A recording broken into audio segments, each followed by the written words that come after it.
Welcome to From Beneath the Hollywood Sign. If you love old movies, Hollywood history, or the golden age of filmmaking, this is the podcast for you. Hosted by writer-producer Steve Cubine and actress-writer Nan McNamara. And now, Steve and Nan. Hi, everyone. Welcome back to another preview of our next episode of From Beneath the Hollywood Sign, the podcast. And this one's going to be a great episode because we all know that stars, they make a movie.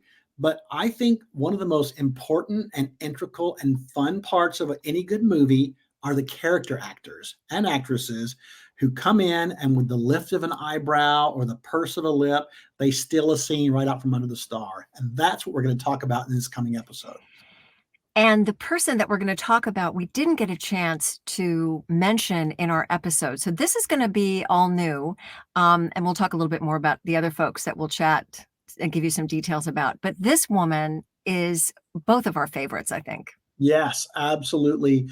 One of my all-time favorite character actresses. And of course, we're talking about Mildred Natwick, who right before we came on live here, Nan was saying, and I totally agree with her, you always assume that she's probably British because she's so regal and so elegant and just has that Britishness about her. But she's not. She's from, where was it, Nan? It was somewhere. I believe she's from Baltimore. She was born in Baltimore. And she also, Steve, I think she always kind of looks the same age.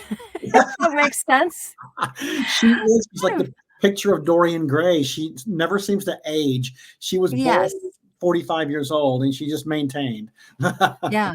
Now this photo is from The Enchanted Cottage. Yes, which is a fantastic movie, which we'll get into. But a lot of people may not realize that Mildred Natwick, she started on stage, which was sort of her first love. In fact, she was Tony nominated a couple of times. The first time was in 1957 for The Waltzes of Toreadors, and then again in 1972 for 70 Girls 70. But what's really cool about her is she originated the role of the mother in Barefoot in the Park, which I think Nan just put a photo up from. And of course, she did that role in the film version as well with Jane Fonda and Robert Redford and Charles Boyer. I looked at the scene, the famous scene of her coming up the stairs. And what struck me is, first of all, you still laugh out loud at her.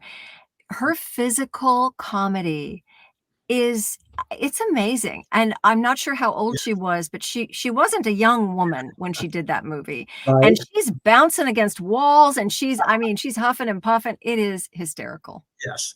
And that's to me the sign of a really great character actress. If she can make walking upstairs funny.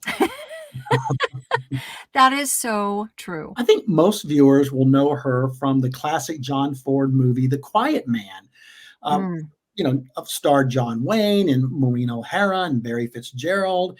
And in that, she plays the widow Sarah. And it's a very juicy, funny, hilarious part. And she's just delicious. Besides that, she's also known for The Enchanted Cottage, which I think Nan showed the photo of earlier.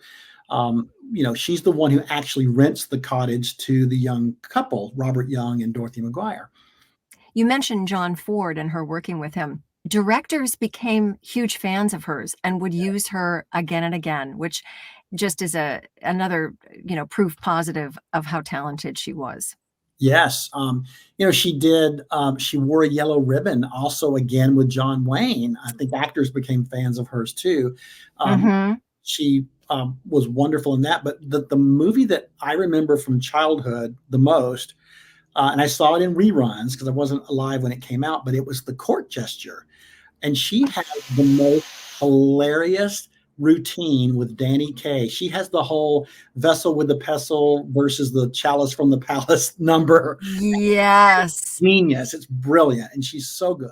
That is such a fantastic scene. And here's, if we want to jump to this, here's one of her, I think it maybe is her final screen appearance. Oh, yes. But you know what? Can I say one more thing before we get to her last film?